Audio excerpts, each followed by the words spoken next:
Yeah, sorry about that. Sisk was formed by the Software Engineering Institute and the Object Management Group back in 2010 when they were getting requests to create international standards for automating the measurement of software quality and size. ISO hadn't gotten there. They really don't have standards for automating the measurement of software quality from source code. They do it at the behavioral level. So we needed international standards because these measures were starting to appear in contracts, in outsourcing contracts, and every customer had a different definition of what they meant. So a number of the system integrators and outsourcers asked for an organization to take on that challenge of building these standards, and thus we formed Sisk. It operates as a special interest group managed by the Object Management Group, which is an IT standards organization with a lot of standards you may know, such as UML and Corba and other standards. We are sponsored by a number of organizations. You can see the list there: CAS, Synopsys, Cognizant, Northrop Grumman, CGI, ISP, and Tech Mahindra. They provide the resources to enable Sisk work, to support our activities, our website, our outreach. Sisk membership is free. You can go to our website and as an individual join Sisk. We have over 2,000 members from several hundred companies. So we encourage you to join Sisk, where you can get access to the standards, how to use the standards, and a number of other pieces of information. Next slide, Tracy. These are the measures that Sisk has created to date and that are now standards supported by the Object Management Group. They've gone through OMG's standardization process and have now been approved. There's two measures of software size. One was automated function points. We were asked to take on the challenge of coming up with a way to automate that because manual counting was too expensive and the results often were very inconsistent between manual counters. So we kept that as close to the IFPUG counting guidelines as we could while removing the ambiguity in the guidelines. But that only measures the functional code. So we created a measure or a standard called automated enhancement point that sizes both the functional and non-functional code, since for a modern business application, over half the code is non-functional. We also have 4 structural quality measures. They actually measure these various structural quality attributes by evaluating and counting the violations of good architectural and coding practice in the code. So for reliability, security, performance, efficiency, and maintainability, you can see the number of weaknesses that the teams that built these measures thought were severe enough that you had to remove them. We only included violations that were felt severe enough that they had to be addressed in a near-term release. Finally, we have some derivative measures based on building from the data provided by the other measures. So we now have a standard for technical debt built on top of the structural quality measures. So we had professional developers estimate the effort to repair each of these various weaknesses in the four structural quality measures. Once a piece of software is analyzed, we can count up the number of these severe violations, multiply that by the amount of time each takes. There are some ways to correct for the complexity of the environment in which the defect is found, the complexity of the code, and what have you, and then come up with an estimate of the overall effort to fix these various weaknesses. And that really, when you monetize that, becomes a measure of technical debt, which is an estimate of the cost of maintenance, of corrective maintenance. So these are the standards that Sisk maintains. So let me turn it over to Marc. He's going to tell you how to use some of these standards in basically managing your vendors. Marc? Great, and real quick, Bill, again, this is Tracy, everybody at Program Manager Sisk. I just wanted to let you know before Marc begins his portion of the presentation that we're going to have some time for Q&A at the end, about 10 or 15 minutes. So please enter your questions in the questions tab throughout the presentation. We'd love to answer them at the end. And also, if you'd like a copy of the deck from today, there is a PDF download in the handouts section of GoToWebinar. And now, Marc, I'm going to give you control here to tell us about your experience at American Express. Thanks, Marc. Great. Thank you, Tracy, and thank you, Bill. And hello, everyone. I'd like to take you through how at American Express we utilized the Sisk software quality standards, how it helped us improve our relationship with our vendor partners, and also how it allowed us to optimize our IT labor resources. So while from an outsourcing perspective, there are many advantages to outsourcing IT labor, from a bigger resource pool, from the relevant expertise that you can get in a timely manner, and also in terms of not having to bring in full-time employees into your organization, which saves money in terms of benefits, training. Outsourcing allows you to pull in a global talent pool to be able to find the right talent at the right price for better revenue realization that allows you enhanced returns on your investment. But while you have many advantages to outsourcing, that comes along with it outsourcing challenges in terms of the cost and expertise. There can be, the challenges include the fact that you now have a lack of direction. Although you can provide direction with regard to what you need to accomplish, you do give up some of your objectivity about quality expectations when you outsource. Another objectivity challenge can be potential drawbacks into perceived shortcomings in performance. So when there is a lack of objectivity in the software quality expectations, maybe the quality is there, maybe the quality is not there, you have a very unbalanced viewpoint among your constituents, and everyone has their own viewpoint on what the quality standards should be. So despite all these advantages of outsourcing, are you receiving the quality you expect? Does everyone have a different approach and perspective on software quality? This isn't to say that you can't successfully outsource your IT labor, but you really need to set expectations for objective quality measures up front. Otherwise, it can be chaotic to manage among your vendor partners. So you now have the opportunity to have outsourcing control. And this is really where the pedal hits the metal. This is really for you to be able to take ownership and take control of your quality requirements for software development efforts and set acceptance criteria utilizing the software quality standards from Sisk. It gets rid of all of any of ambiguity out there in terms of quality objectivity, in terms of measuring your vendor's performance. On the development, and at American Express, we had different vendor teams, one that would be responsible for the development efforts, another team was responsible for the testing efforts, and quite frankly, both teams had very different approaches and viewpoints in terms of software quality expectations. And with this ambiguity out there, it was very hard to sort of pinpoint exactly where you wanted the software quality expectations to come on board. So we implemented the Sisk software quality measures utilizing a software measurement platform. And really, we didn't need to recreate the wheel here in terms of you can go out there and you can start utilizing your existing vendor SLAs for software quality measures as there's probably already language within your master services agreements that allow you to get up and running with a very quick addendum around software quality. And all the different vendors that we utilized for our software development efforts at American Express were eager to jump on board with this because it all of a sudden put into place a very objective playing field that allowed everybody to be measured evenly. There was transparency in the measurements. There was transparency in the process.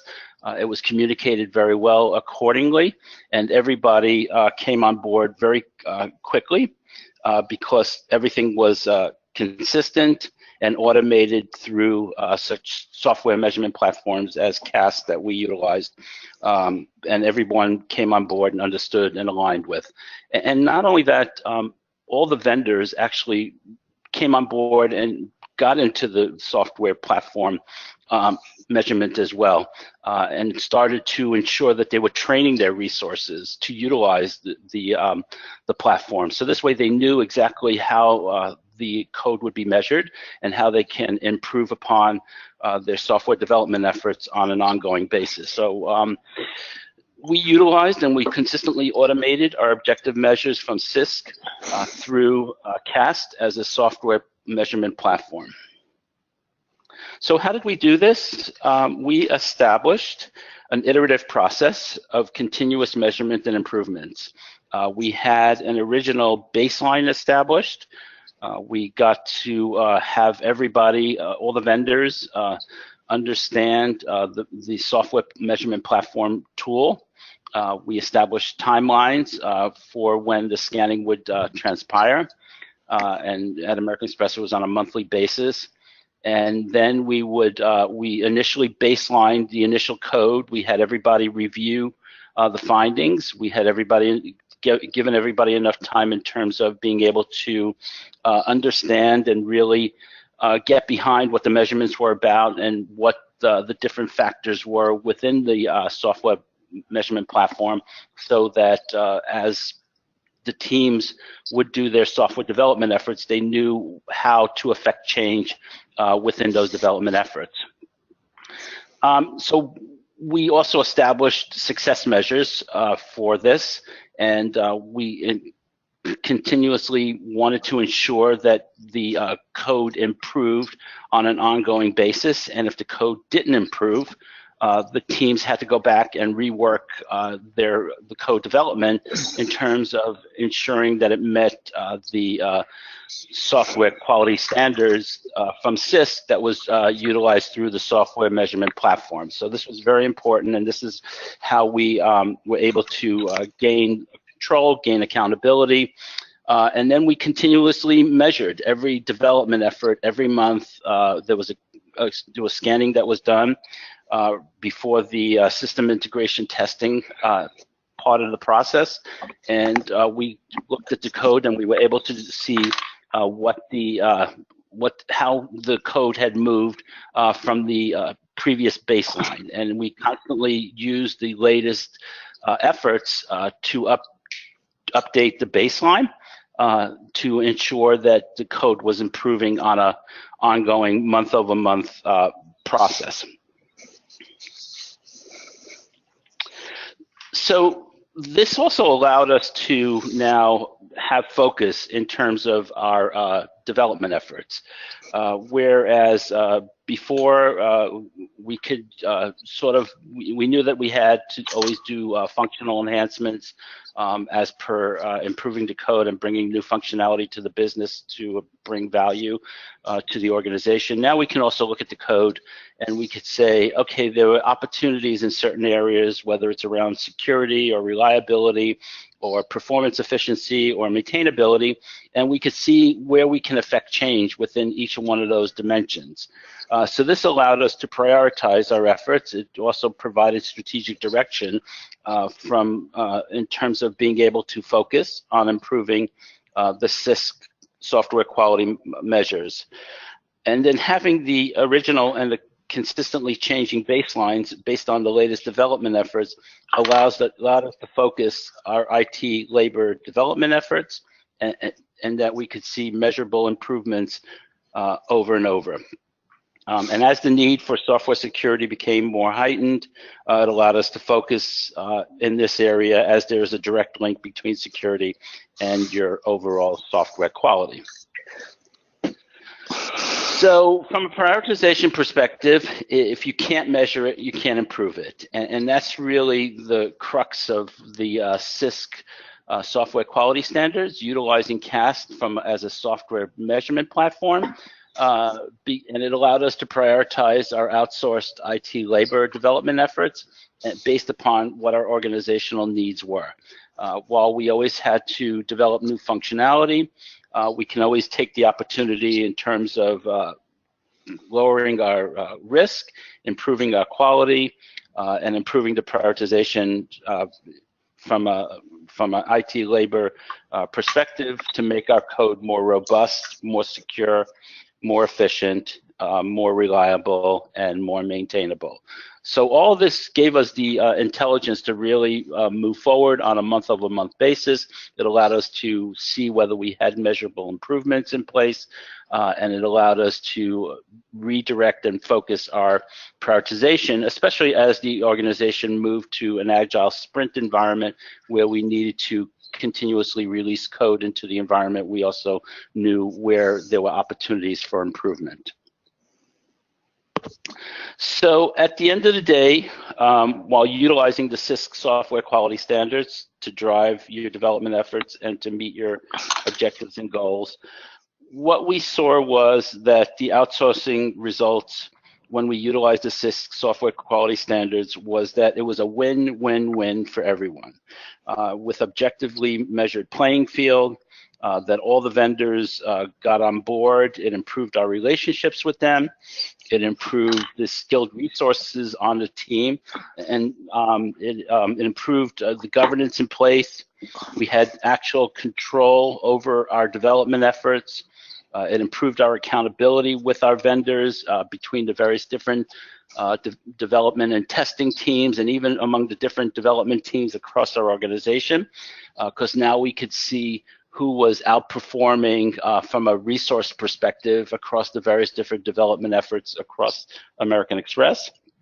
And most importantly, we now had measurements in place that we can actually share with the organization in terms of how improvements were being made to the code within the development efforts. So I think that was really, it was a win-win across the vendors, across the organization, and across the vendor management team, working with the development delivery teams to hold the vendors accountable and to ensure that there was performance on an ongoing basis. One of the sort of surprise things that we saw, and this was a sort of a soft benefit, was that all of a sudden we saw a big lift in the quality of resources that came on board to work on our development efforts. Whereas originally we thought that we were being used by our vendors as a training ground for their IT resources. Now all of a sudden when we had these software quality measures in place, we stopped being a training board. We got really highly skilled and highly experienced resources to come on board, and all of a sudden we began to make a big dent in the quality of our software development efforts. And we attribute this to really by bringing in place the Sisk software quality standards and utilizing the software measurement platform with CAST. So that brings us to the end of our presentation. We're now going to have an opportunity to take your questions, and we hope that you have been logging them into the control panel. And we do see that one of the questions coming down includes this one looks like it's going to be for Bill. And the question reads does Sisk have any plans for any third-party software certification from Sisk to the IT resources so everybody can get on board from a software quality measurement perspective? Thank you, Mark, and thanks for a really good presentation. Sisk is going to enable people who use a technology that can analyze the Sisk measures to certify the level of quality in software. Sisk itself won't do the certifications, but what Sisk will do is endorse various technologies that are able to detect the Sisk weaknesses, the weaknesses and the quality characteristic measures, and provide measures based on those analyses. And then those providers can then provide a certificate that attests to the level of quality in a particular software application. So vendors who have software static analysis technology can become endorsed by Sisk, and then either they or the people using their technology can provide a certification to the level of quality in a particular application. Back to you, Mark. Thank you, Bill. So I see that one of the questions that came in was, how was security, reliability, performance, maintainability measured?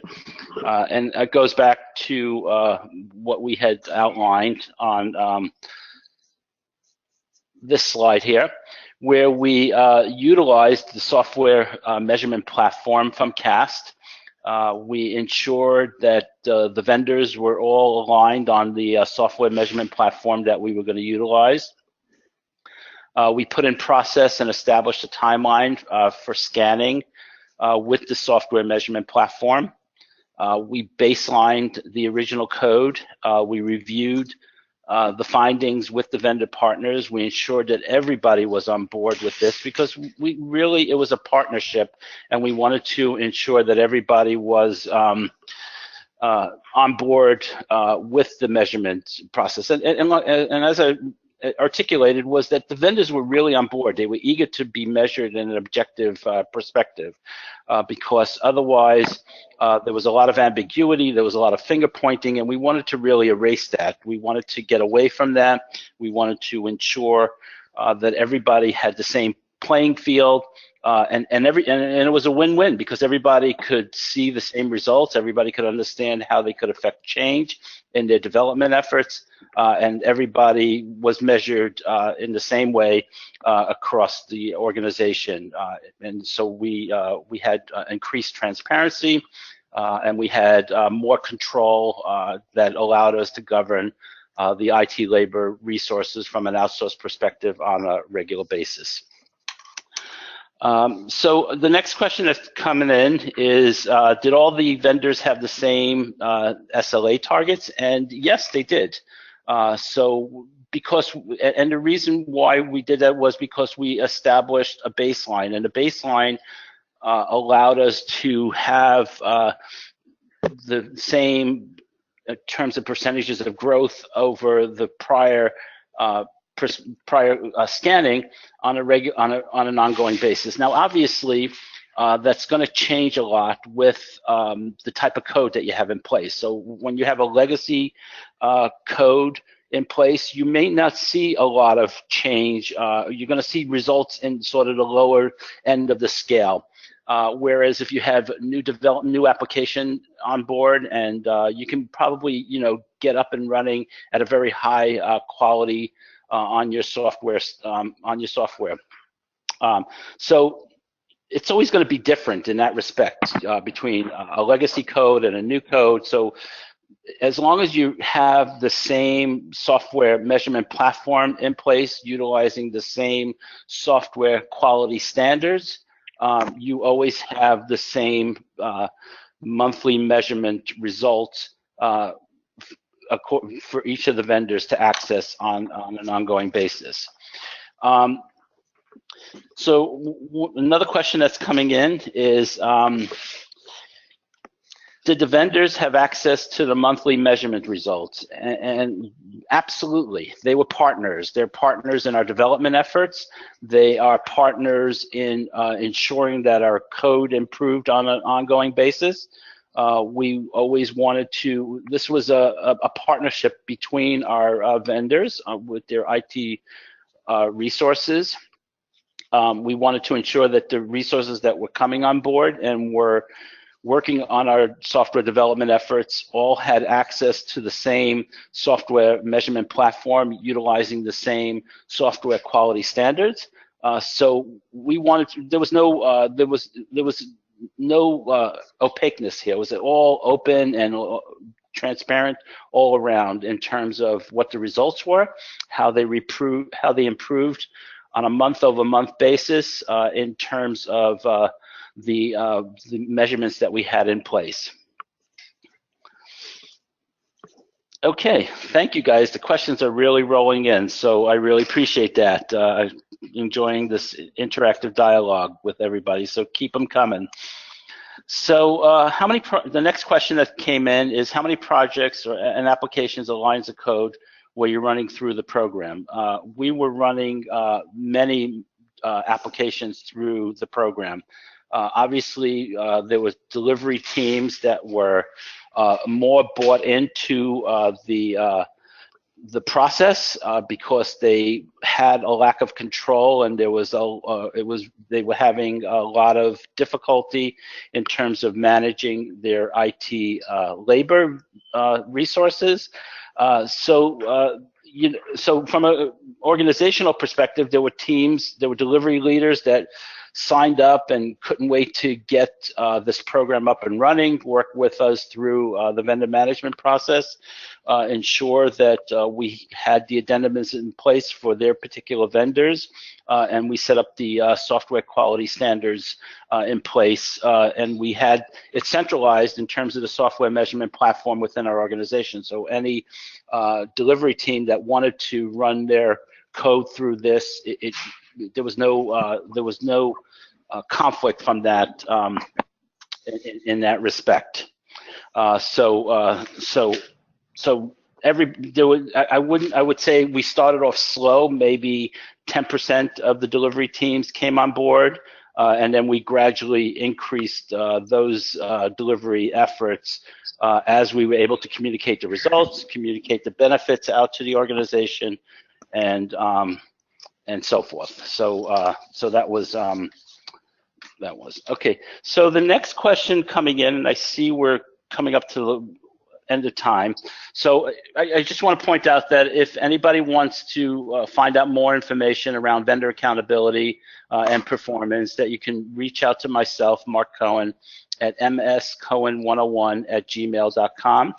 Or if you want to find out more about the Sisk software quality standards, you can reach out to info@it-sisk.org. So the last question that I'm going to put out, that I'm going to answer is,